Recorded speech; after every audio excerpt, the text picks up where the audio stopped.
Hello and welcome to Around the Best Town. I'm your host, John McCormick. I'm also the mayor of Woodbridge Township, the best town around. Today my host is Anthony Wilkinson, a young man who is the artistic and executive director of the Avenel Performing Arts Center, located on Avenel Street right next to the train station. It's been a vision of ours for many years, and now it looks like it'll come to fruition and open up hopefully sometime in April. It's been a long, arduous task. You've been with us for just short of 2 years now, and it's coming to fruition. It really is. It really is. It looks so much better than I think we even thought it would. Exactly. It's looking great. Let me talk about your history. So you are an accomplished director, actor, producer. You have a history with the TV series soap opera One Life to Live.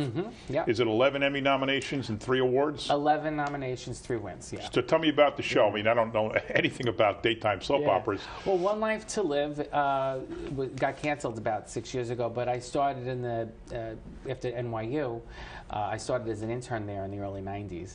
And I had a knack, and I really wanted to write. And I knew writing was my passion. And I got an internship in the writer's office at One Life to Live. And then from there, I wound up in production and then behind the cameras. But while I was there, which was for 15 years, I started pursuing my passion in theater, which is what I studied in college.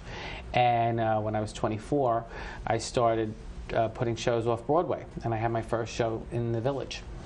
So I had a bunch of shows before that, but that was the first one that was a hit, and that was my big gay Italian wedding. So I was doing both jobs at the same time, really. I was working at One Life to Live and doing shows in the city. And then I guess you started doing motivational speeches, I guess you'd call it. We met back in, I don't know, 3 or 4 years ago at Colonia High School, where Andy Nicola was one of the guidance counselors. She's one of the administrators.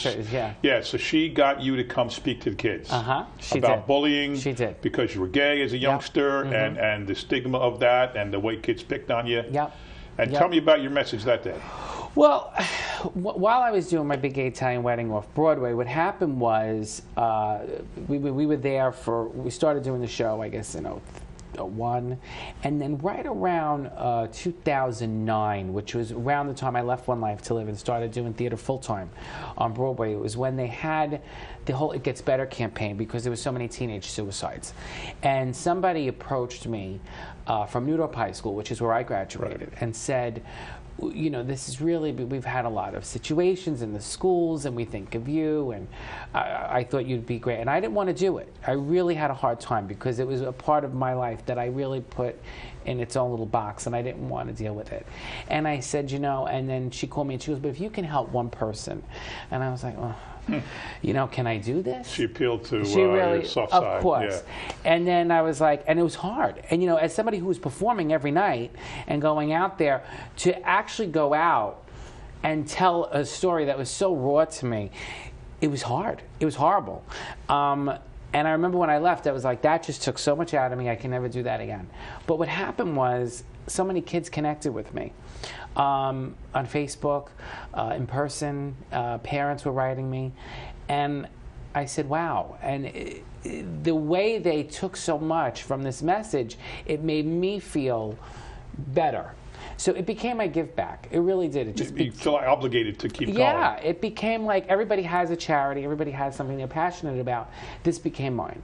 So since then there was a few other schools, and then Ann, and then Colonia High School, and I still do it. It's the kind of thing where I just, if a school really wants me to go to speak to them, I'm happy to go. I'm going on Tuesday to Toms River, to Point Pleasant Borough High School, and there's going to be 2 middle schools, and then at night we're doing the high schools. Middle schools is where, you know, make or break years. Oh, yeah, that's where you go good, you go bad. So that's, you got to hit the kids 6th, 7th, and 8th grade. Yeah, absolutely. I heard that speech, and I didn't know you. I just got invited because I'm the mayor, and of course I knew Ann because her husband worked here, you know, for 50 years. I mean, I'm exaggerating, but pretty close. And she invited me, and I was in the audience listening to the message. Now, it's in the gym, which right away is terrible acoustics, right? It's not the place to give a speech kind of thing. And there's all 4 grades there. Right? 9, 10, 11, 12. It was the whole school. The whole school is in the gym. And you spoke. And you could hear a pin drop. Thank you. The principals in schools across America would have loved to have had whatever gift you had that day to get the kids to listen to you, because there was over 1,000 kids there listening to every single word of your message about growing up and the way you were, I don't always say the wrong word, but the way you were impacted by bullying, and it connected with a lot of kids and a lot of adults. Well, I think that's the key word, connection. And even in theater and everything that we do, that's why I always say people, sometimes they write speeches. You can't write a speech like that. You have to just feel your audience. You have to see who they are. And you have to see what they're connecting to you with. You can't memorize it. No. Like you do lines on One Life to Live. No. And they basically looked at me, and I don't know. I never know what I'm going to say, and I never know what's going to come out, but I always try to keep it real. I always try to appeal to their soft side, and because we all have, there are some really, really challenging people out there in these schools that give kids a hard time. And that's why what I said when first time I did this, they said to me, well, we don't want to put the bad kids in front of you because we're afraid how they're going to react. And I said, no. If I'm going to pour my heart out and I'm going to do this, you give me the bullies. I said, I want to talk to them. Right. I want to see if I can appeal to them. And, sometimes you do and sometimes you don't. But even if they leave with that little subtle thought and think twice before they go and try to hurt another kid, maybe you did a good job. Here's a story about somebody who was really hurt by something somebody else did. Somebody else did, and how you could change someone's life so horribly. Well, it was an amazing performance. It was absolutely amazing, and I'm congratulate you for continuing that, totally on your own, not compensated, not connected to the town, not connected to acting, nothing. It's all on your own. Absolutely. I never take money for that. It's something that I just, like I said, if somebody comes to me and says, we want you here, we feel you can make a difference here, I'm happy to do it. And like I said, even now in Point Pleasant on Tuesday, if I can impact a child, then I've done my job. So then we got to know each other. I guess you started hanging around. You're friends with Mike, who's one of our our IT guy. No, I'm 20 years. No, 20 years. So we start hanging around, and then we go to. You had 4 plays now. My Big Gay Italian Wedding, My Big Gay Italian Funeral, My Big Gay Italian Midlife Crisis, and My Big Gay Italian Christmas. Got it. They have a lot in common. They're all about Italians. That's close. So all right. So I saw the wedding. I could have wet my pants. I was laughing so hard. Thank you. It was hilarious. And then they brought me up. They knew I was the mayor in the audience, and they brought me up at halftime. I guess what's her name? The big actor, the one with the funniest one. Deborah Toscano. Deborah. Yeah. She brings me up on stage. They called me up on stage. Yeah. And I wound up doing a hula hoop with her, and I wound up doing all kinds of stupid things I would never do. But for some reason that night I did it. Yeah. I still never saw the funeral. Okay. I saw the Midlife Crisis, another hilariously funny movie, funny play. And then one of the biggest mistakes of my life was actually agreeing to be in and act in My Big Gay Italian Christmas. Yes. And I was absolutely awful. No, you were not. I had 4 times I had to be on stage. No, you were not. I forgot 2 of them. Remember when you were looking out? I played a policeman. Here's the story. I played Officer Muldoon or Maloney or something. No, I think we made it my name. Whatever. Oh, yeah. And twice I forgot to come on stage. I know. It was awful. It wasn't awful. We got you out there. It was fine. Yeah, but in my defense, all the rehearsals we did, we never got to the end in our rehearsals. So it wasn't in my head. And all of a sudden I say, oh my God, when do I come on? Yeah. Oh, I thought it would be good homework for you and for Vito Civaluca. Because I wanted the 2 of you to experience what it was going to be like to be in a show, since now we're doing the Avenel Performing Arts Center. I know after the Vito at one point, we had this plan. Carol Ehrlich's my chief of staff. She had the vision for an art center there with the apartment complex, which, by the way, the apartments are gorgeous. Beautiful. Absolutely beautiful. Absolutely beautiful. So she had the idea for the art center. Now we have the Avenel Performing Arts Center, the YAPAC. Did we know we were doing the theater? We did, before Christmas. Absolutely. So Vito was in the funeral as a funeral director. Yep. He looks like a funeral director, doesn't he? Good. I was in the Christmas, and now you're doing other plays, and you're getting all kinds of people involved. Yeah. But that was the what started the whole thing. And Vito said to me one day, "I know who can be our director of the head of the theater, the manager of the theater." Yeah. I said, "Who? Who could you know?" He says, "Anthony Wilkinson."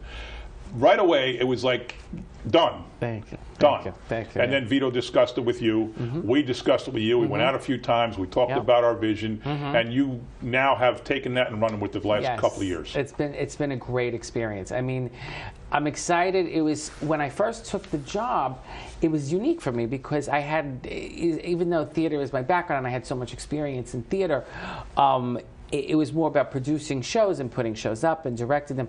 So I was glad I had all that time to go out and do so much research and programming shows and going to so many conferences. And now I'm on a bunch of boards. Well, that's what I was going to ask you about all the conferences. Oh, you started literally getting frequent flyer miles, traveling the country. Yeah, I mean, I went to almost every conference to shop and book and go to all these different, they really are very useful. And it's all the people who have this job, the artistic directors and executive directors across the country.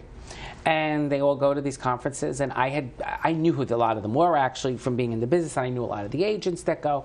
But to get that format and to start to get educated on some stuff that I didn't know was really exciting to me, and it's been a whirlwind. So now, as a result, we got to get some great programming. So I was able to secure some great programming for us exclusively here in this area, which is amazing.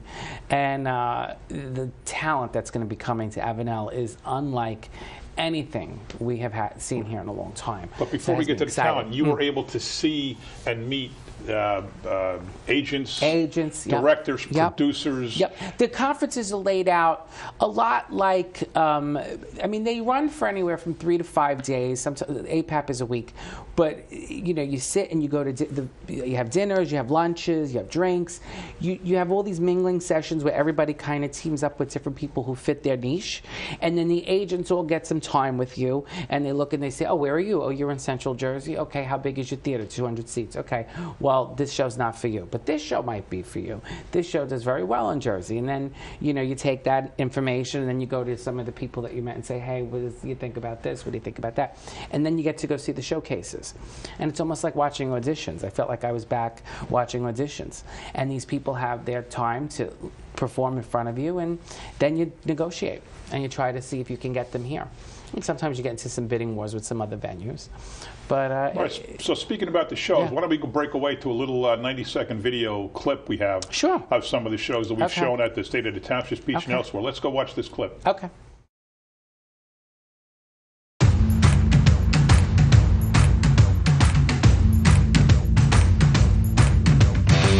The Avenel Performing Arts Center. The music was great. Unlike anything Central Jersey has ever seen. The characters were so real. Is this a real Tupperware party? Yes. I've never been left alone on a Friday night before. What's it like, Dorothy? I'm wearing 30 pounds of gabardine here, huh? You try a couple of hot flashes in this outfit. National tours and big-name entertainers are already scheduled. That show is amazing. Mary, who's down there with you?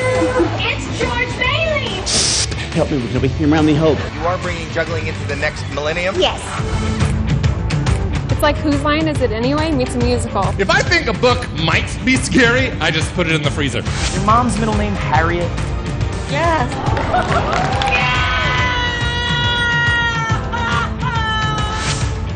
Hilarious, entertaining. Loved it. We thought it was great. They were awesome. That's not true. Not all Sicilians are in the mob. Some are in the witness protection program. I'm like a Big Ange and Renee sandwich with extra gabagool. Like it's the best night you ever had in your life. This was absolutely fabulous. Stupendous. Hilarious. I thought it was wonderful. Tickets are on sale now. Welcome back. So that was a dizzying display over less than 2 minutes of a lot of the shows coming up. Let's talk about the first one, which unfortunately won't be in the theater. No. You booked it. We thought the theater would be open for the beginning of the year. It's not. I know. It's terrible. But what might be one of my favorite It's going to be your favorite. The Celtic Angels. Yeah. 5 stunningly beautiful girls from Dublin, from Ireland. And they come over and they sing and they play. I'm sure the music that they play is 5 male mesmerizing. dancers. It's beautiful. Yeah. I saw their showcase 2 years ago in Indianapolis, and I thought of you. I says, oh, the mayor's going to love this. But I also knew there was a huge Irish community here, as there is in Staten Island and everywhere that's local to here. So, and even if you're not Irish, you have to appreciate this. So I was able to secure the show for St. Patrick's Day weekend. Right. But that was a big deal, and the agent said to me, he said, if you're going to take St. Patrick's Day weekend, your theater better be open. He goes, otherwise they're performing somewhere. Right. And so, luckily, we have the Woodbridge Middle. Fortunately, we spent a lot of money in the theater. Yes. It's 500 seats or so. Yep. We have a show on March 16th at 2 and 8. Yep. And March 17th on 2 and 7. 2 and 7. Yeah, 2 and 7. Yeah. Right. Tickets are $39.50 a ticket. Yep. Pre-assigned seats like the regular theater. They're all Absolutely. numbered. Tell me more about the show. So it's a very cultural show. It's very authentic. You feel like you're in Ireland. It's perfect for St. Patrick's Day. It's really perfect all year round. But it's the girls sing beautifully. They're in very nice harmony. It's a very good family show. The dancing is fantastic. It's cultural. It's very Irish culture. But it's mesmerizing. It's very cool to watch. And the good news is that although we have them for St. Patrick's Day weekend, which I think is going to be fantastic, we also have them again for Christmas. So we're going to have the Celtic Angels Christmas.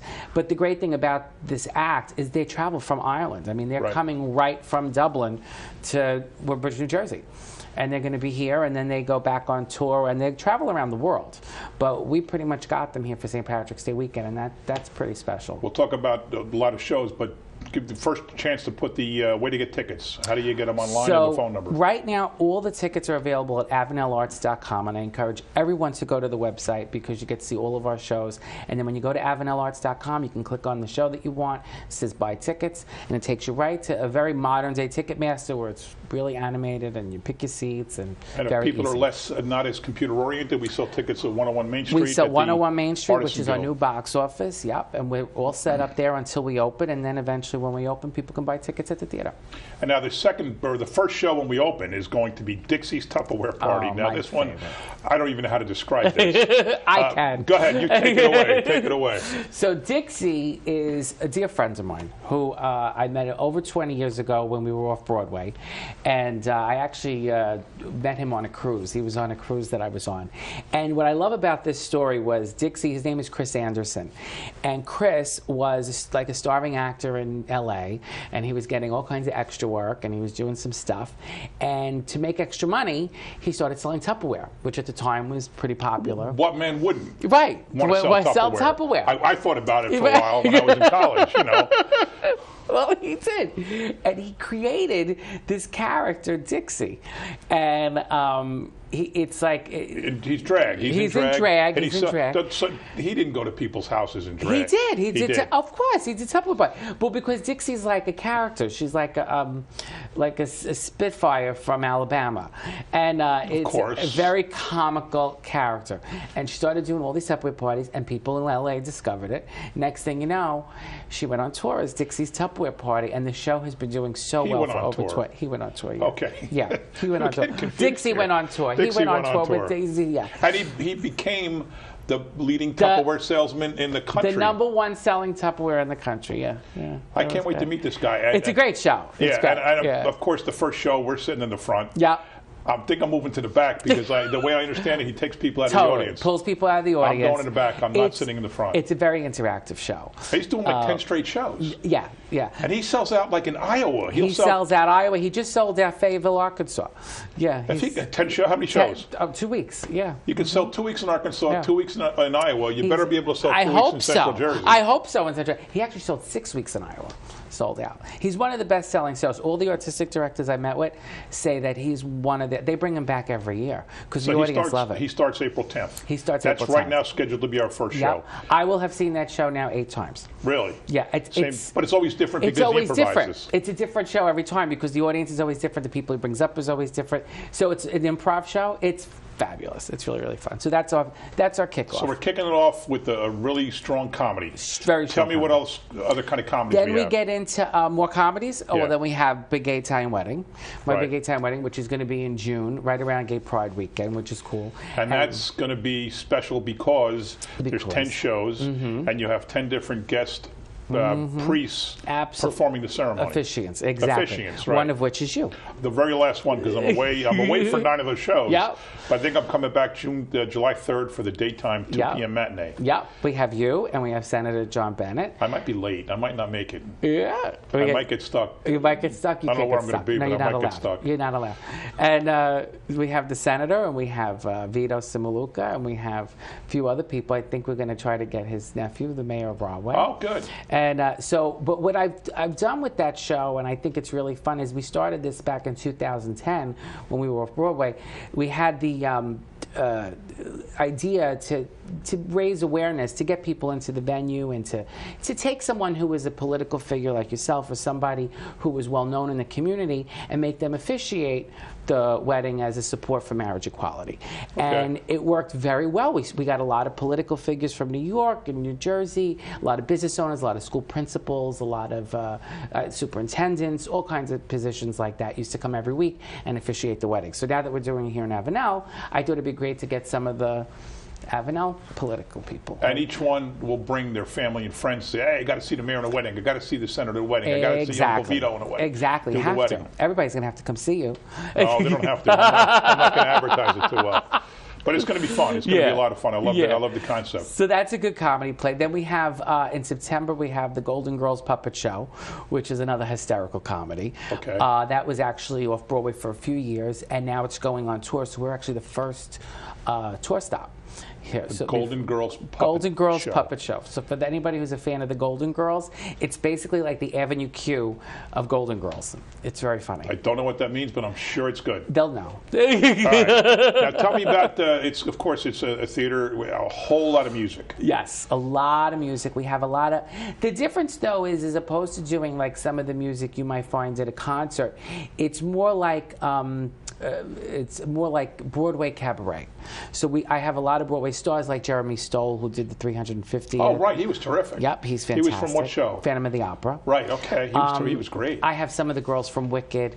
I have some people from Les Mis. I have some of the real big names from Broadway that come and do their own versions of like a 90-minute cabaret show where they sing all their big numbers, and there really are some great shows that are with Broadway level talent that's going to be right here in your backyard. So that's going to be really fun. And all of the shows you book, in many cases, people from Woodbridge and from the surrounding areas will recognize the name. Absolutely. Because when we publicize it, we're going to tell everybody where they're from. Exactly. We have some from America's Got Talent. We have some from American Idol. All names that people are going to recognize. Constantine Maroulis, who was a big finalist on American Idol.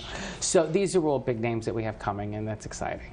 Yeah. Tell me about dancing. Dancing. Well, we just gave away a dance scholarship. Which was fabulous. What a lovely little girl, Maria young Caruso. girl she was. That was great. It's Pereira, yeah. Sarah Pereira. Yeah. Right. She auditioned. We had for Bodyography, which is a great show concept that Maria Caruso, my friend from Pittsburgh, developed. She's the dean of La Roche University. She also has the Bodyography dance company.